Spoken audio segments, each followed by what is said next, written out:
I would like to welcome all of you to today's OpenBox Science Seminar, Cancer Seminar. And it's my great pleasure to introduce to Yasamin Dabiri, who will be take care of the moderation of the session from Zeribe Nwosu. Yasamin Dabiri is currently a postdoctoral fellow in the laboratory of Florian Greten at Georg-Speyer-Haus in Frankfurt. And she did before that her PhD at the Heidelberg University, where she was working at the Institute of Pharmacy and Molecular Biotechnology. And I think there during her PhD, she got to know Zeribe. So maybe she wants to tell us a bit more about him and what we will be today's seminar about. Okay, thank you very much, Anna. My pleasure also to be moderating this session. So maybe I can quickly share my screen so I can easier introduce Zeribe. I'm sorry. So can you see my screen now? So Zeribe, I know him from his PhD time, basically. He did his PhD, as Anna mentioned, in the same university as me at Heidelberg University in the topic molecular and cellular biology with a focus on liver cancer metabolism, and he graduated with the highest grade, summa cum laude. And so afterwards, he moved to the US. I guess you finished your PhD at the end of 2017. So in 2018, he moved to the US in the laboratory of Professor Lysiatis in University of Michigan as a postdoctoral fellow. And there he was more focused on pancreatic cancer, and particularly to find new metabolic processes for PDA therapy. I was not aware of these awards, but it's quite fascinating that you have accomplished a lot. So what I would particularly like to mention about Zeribe is the foundation that he has basically recently initiated. It's called Zeribe Nwosu Foundation. I really suggest you guys to visit the website because I found it really great that Zeribe, together with some other colleagues, as I understood, is basically helping a lot of our mentoring and giving scholarships to a lot of students at different levels of studies, even like undergrad and also postgrad studies, who have difficulties finding their way, basically. Yeah, basically today he's going to talk about his very recent, the postdoc work, the Nature publication, that is basically telling us about UPP1 mediated uridine utilization as a new metabolic target for PDA therapy, if I understood correctly. So I guess stage is yours, Zeribe, and I'm very, very excited to hear about your story. Right. I would like to start by thanking you for a really fantastic introduction. And of course, I also want to thank Anna for the opportunity to be here. I think it feels very good when you have gone several years after your studies and then you still have some good relationship with people that you studied with or your paths crossed with, that you come back and see yourself, being in the same platform like this. It feels very good. And I hope that we'll have more of this as the years go by, learning more about each other and our research and our career trajectory. And so thank you very much. I like to jump onto the presentation proper, and I will turn off my camera. I usually like to turn off my camera when I give a presentation, and then I will turn it on again afterwards so that we can focus just on the subject matter, which is the slide itself. I would do the same, actually. Yeah. So with that, let us start.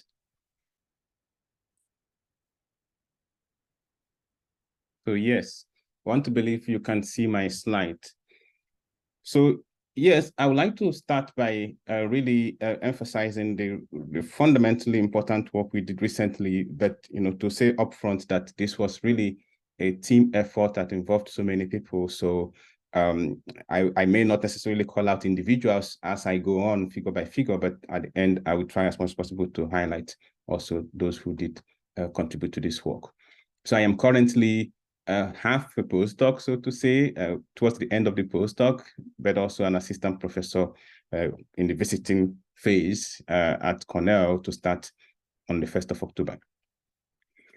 And before I proceed with the presentation proper, I would like to sort of introduce the pancreas as well, because I realized in discussions with people recently that a lot of people do not know where the pancreas actually is.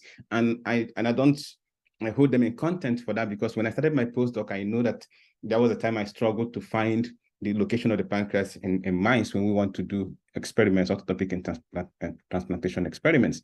So it is not an organ that is very established compared, for example, to the liver, which you can see here, it's very big, or the stomach, here you see the intestine. So it's somehow hidden just right under the stomach, and you really will struggle to find this if there is no inflammation or any alteration in the pancreatic tissue architecture.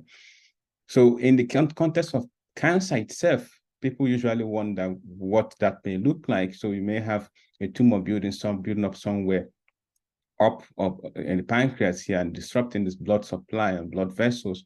And you can imagine that this over time can eat up this rather slimy organ and cause severe problem for the patient. So pancreatic cancer is really, really problematic, given the anatomy of the tissue itself, but also, the impact of the tumor on a range of other vessels that may surround the organ. And of course, one of the things that pancreatic cancer is known for is, and even pancreatitis in general is known for, is very extreme pain. And so you can imagine the thinness of this organ and why pain is such a major factor that would accompany any pancreatic injury or disease. Now, pancreatic cancer, one of the things I also would like to highlight is that it is known to be very little. So far, the survival rate for pancreatic cancer, the 5-year survival rate for pancreatic cancer has stayed somewhere just close to in this case, a little over 10%. Actually, when I started my postdoc, it was about 8%. And so we've seen a progressive increase in the last 5 years, which I believe is a positive sign. And it at least gives us reason to believe that some of the things we are doing may be working, and there are prospects that we will learn more about this cancer and improve treatment outcome for patients. As I mentioned, it's highly metastatic, driven for the most part by oncogenic KRAS. It is known that the pancreatic cancer microenvironment is very fibrotic and inflammatory. And I showed you in the slide before, the possibilities that you have limited blood vessel. And of course, that also comes with limited nutrients. And we know that resistance to treatment is a major problem in pancreatic cancer. And obviously that contributes to the poor survival outcome that is being associated with this cancer. Now, in pancreatic cancer, one of the things that we've also got to understand is that metabolism is very severely rewired. And there are several pathways that have been associated with pancreatic cancer in terms of metabolic rewiring. You have the glycolytic pathway, you have glutaminolysis, and a lot of these are also work that have been done in our own lab, but also in the lab of other people. We have alterations in the tricarboxylic acid cycle, and we have the prospects that the tumors can actually scavenge nutrients from extracellular protein using macropinocytosis.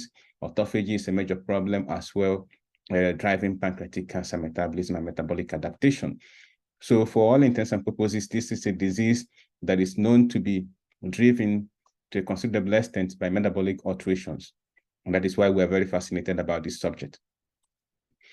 Now, in particular, studies have been done to find what specific nutrients may be impacted one way or the other in pancreatic cancer. And I want to call out this particular study where they measured the metabolite profile of tumor interstitial fluid. That's what is indicated here as TIF. And one of the metabolites that was found to be low in the tumor interstitial fluid is glucose, which, although I don't necessarily go into detail here before now, is a metabolite that is known to be highly important for cancer in general. So glucose level is considered low in the tumor interstitial fluid. Of course, that may provoke two lines of reasoning. One is that maybe the cancer cells are using a lot of glucose and therefore they don't leave enough in the microenvironment.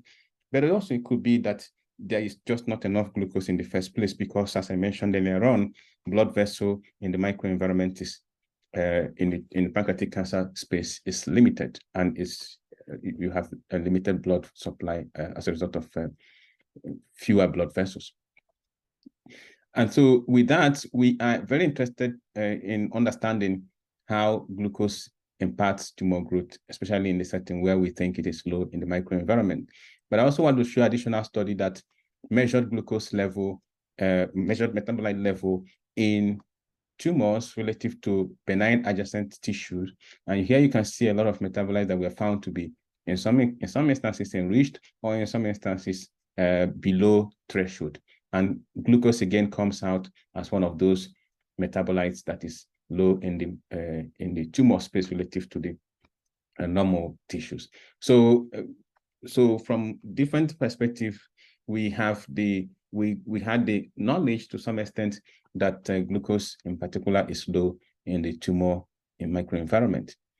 But beyond that, if you were to dig into that study that I just showed a snippet of a figure from, it was the key point of that study is that nutrients are limited in the pancreatic cancer microenvironment, and that one of the things that pancreatic cancer cells do is to scavenge for extracellular proteins to support themselves.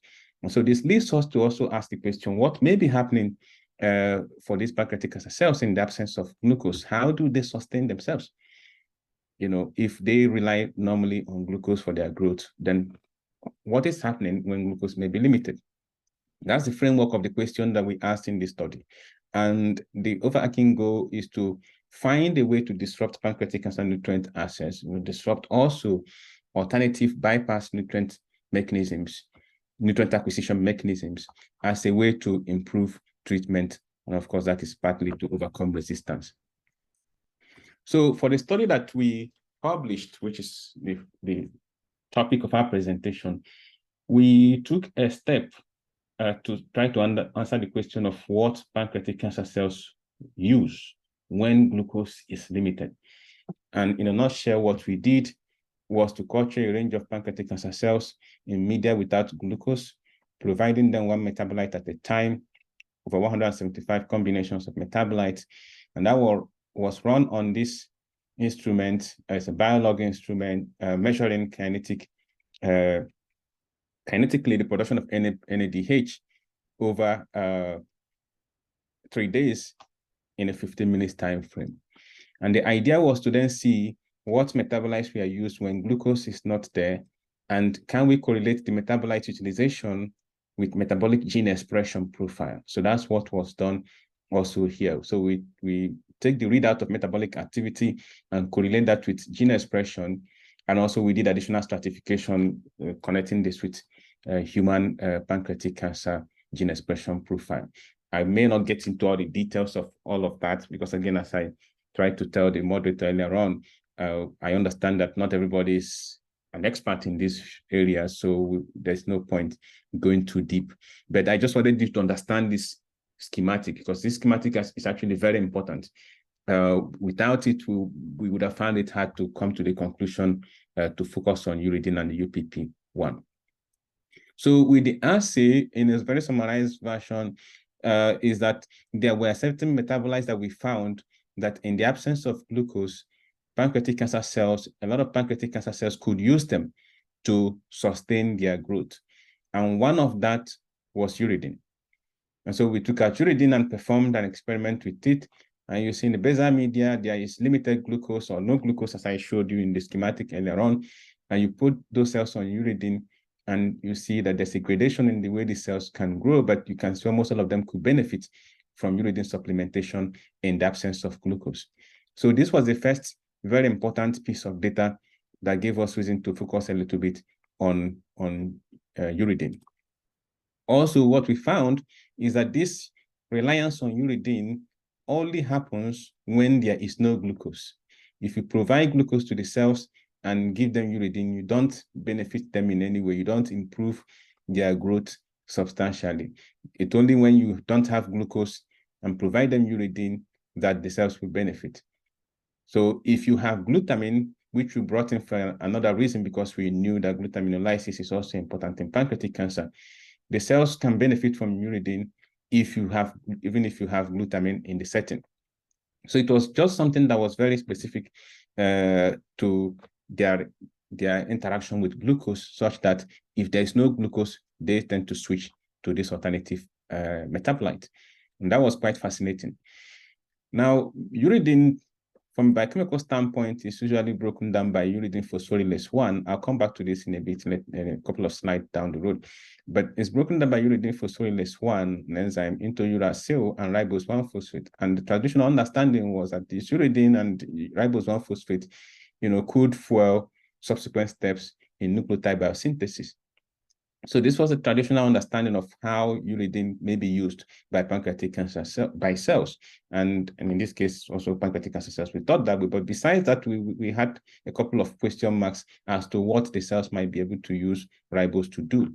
But let me focus on, for now, in the production of, in the confirmation that this pathway is working, which would be that uridine should be, if you give uridine, you should have uracil. And that's what we did.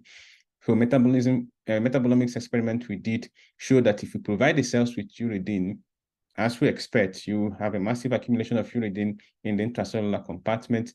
You see that these cells also ramp up uracil production almost to equimolar level, suggesting that this pathway is very, very intact in these cells. We did isotope tracing experiment in which we can use labeled ribose to trace to see what the cells can use uridine to do. And here, using components of glycolysis, and also just showing uridine here as a control. You give the cells uridine, you see that we have massive enrichment of uridine in both cell lines that we used here. And also when we look at glycolytic components, we have carbon enrichment from the ribose ring in several of these metabolites, suggesting that the cells are using uridine to support, in this case, components of glycolysis, but also tricarboxylic acid cycle. So you can put it this way: the cells use uridine to bypass the need for glucose when there is no glucose. And this was quite fascinating. One of the questions that the reviewers asked was to show that this can happen in vivo. And we did an experiment in that regard where we injected the mice with labeled uridine, and also you can see that we found the enrichment in multiple metabolites. The enrichment is not as strong as what you will have in vitro, but that's understandable because there may be so many other factors confounding the enrichment, but we could still show that several metabolites actually pick up the ribose carbon from uridine. So as I mentioned earlier on, I was going to come back to UPP1, uridine phosphorylase 1, which is the enzyme that biochemically catalyzes the catabolism of uridine to uracil and ribose 1-phosphate. And the question was then to see how this is related, if we can find some correlation with uridine utilization in these cells.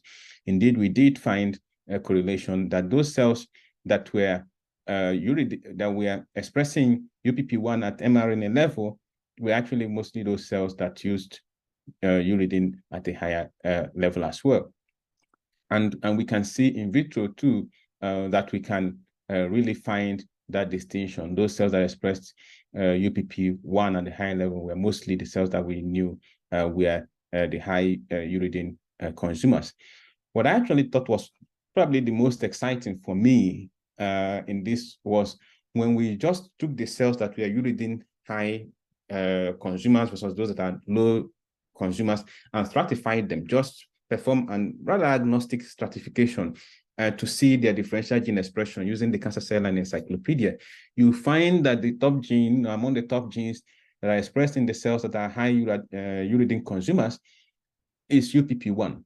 So this is just based on the knowledge of their uridine consumption to perform a stratification, and that led us again to this point. So at that point, we began to think that this is a really interesting target that we should focus a lot of energy on.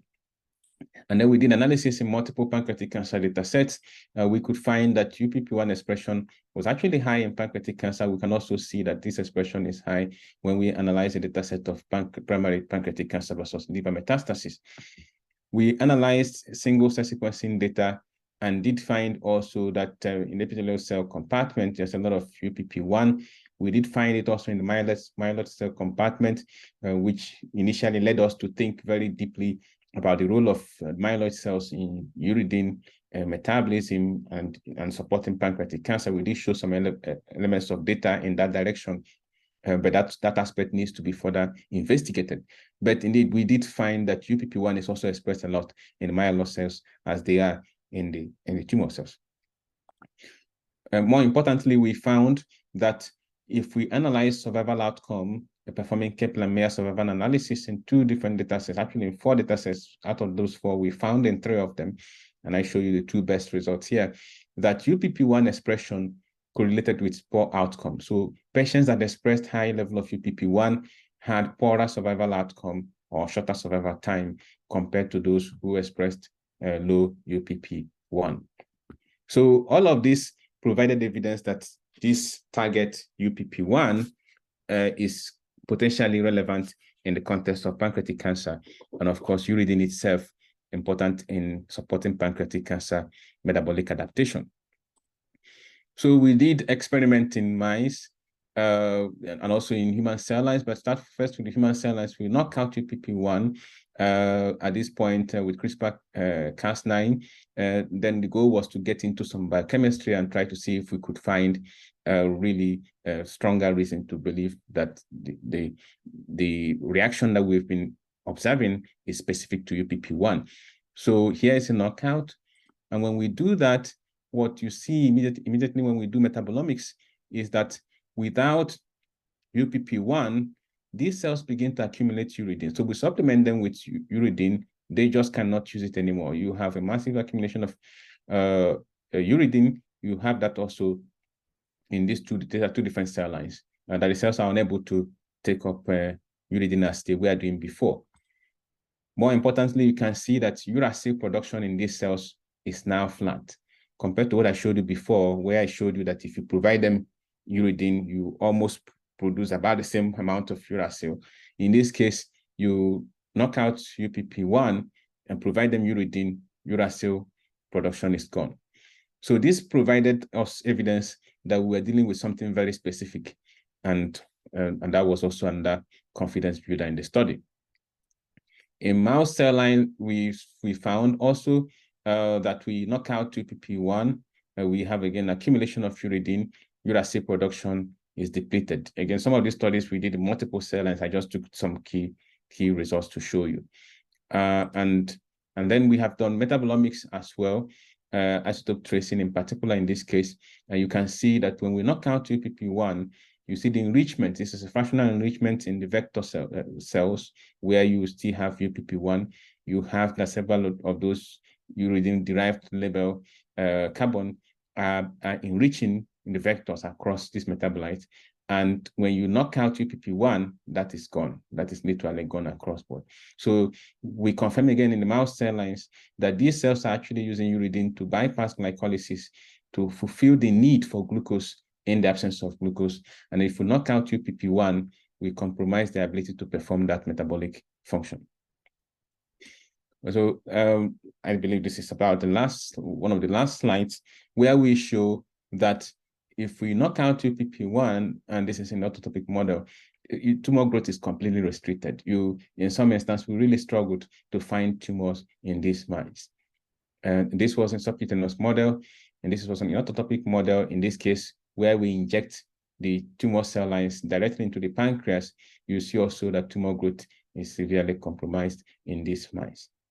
And also when we perform metabolomics, we see again that the same thing we see in vitro holds true in vivo, that these cells accumulate uridine in the absence of UPP1, and uracil production is depleted as well.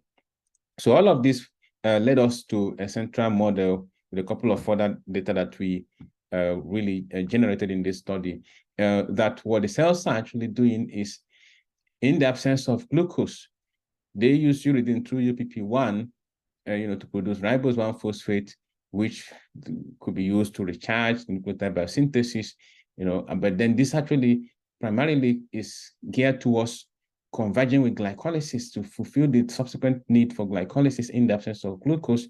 And then subsequently, fuel also the serine biosynthetic pathway. We had metabolites to prove that point as well, to fuel pyruvate and lactate, and to support the tricarboxylic acid cycle, starting with citrate, malate, and aspartate. So down the malate aspartate shuttle. So we found a whole spectrum of metabolic pathways that were really benefiting from uridine when you remove glucose, or when glucose is limited in the microenvironment, allowing us to suggest that one mechanism by which pancreatic cancer cells may be evading metabolic adaptation and metabolic stress, in the microenvironment is partly by relying and using alternative metabolites like uridine. So I think that's where we concluded, so that we have them more time to take questions. So what I have shown you is that uridine supports glucose-derived deprived pancreatic cancer cells, and this is mediated specifically through UPP1, and these cells tend to benefit a lot so long as UPP1 is intact. And if you knock out UPP1, you actually compromise the metabolic dependency. UPP1 is high in pancreatic cancer. It correlates with metastasis, and we've found across multiple data sets that it also predicts overall survival in pancreatic cancer. I showed you that if we knock out UPP1, we block the compensatory use of uridine, and also we block tumor growth in mice. So this is where we more or less wrapped up the story, and I just want to end it and say thank you to multiple people who did some work in this. This is my co-PI. These are my co-PIs, Dr. Marina Pascal de Magliano, now a professor, Dr. Kostas Lysiotis, and then we have a Pancreatic Cancer Tumor Eradication Research Alliance for those of you who may be interested in pancreatic cancer, or may be at that phase where you're considering whether you want to do graduate studies on the subject. This is a great place to reach out to ask questions about who may be interested in hiring you. There are a lot of people here working on the subject, and we're very well-funded laboratories as well. And so it's a great opportunity to at least look into what is going on at the University of Michigan Medical School, right? So these are members of the Lysiotis lab, and also part of members of Dan Wow's lab, who studies brain cancer metabolism, again, another area that the lab is quite interested in. And this was a retreat that we had at some point. These are members of a small fraction of members of the Pascal lab, here in particular, Rosa, who contributed a lot with some mouse work. I should also highlight Matt here, Matt Ward, who was joint first author. Fantastic. And also I believe that Pete is here, but I may not be able to spot him right away. Well, he's over here.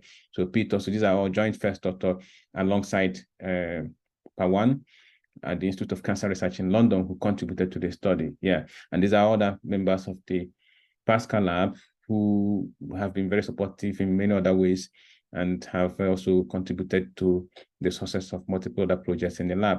And then we have a range of these funding opportunities and support that we have benefited from. So thank you very much to the audience for being here and listening. And also I want to thank again Yasamin, Dr. Yasamin Dabiri, and Anna. I also want to thank you for hosting me today, and I look forward to taking your questions. And I also want to highlight last slide that my lab will be starting as from October 1. I believe I said that in the introductory session, but I want to say it again. If anybody is interested in pancreatic cancer, we have a completely different direction that we are going from the uridine story per se, but really has some very exciting observations to build on. So if anybody is interested in coming on to help us to answer those questions, then feel free to reach out to me at some point between now and October, or after October 1st. So thank you very much.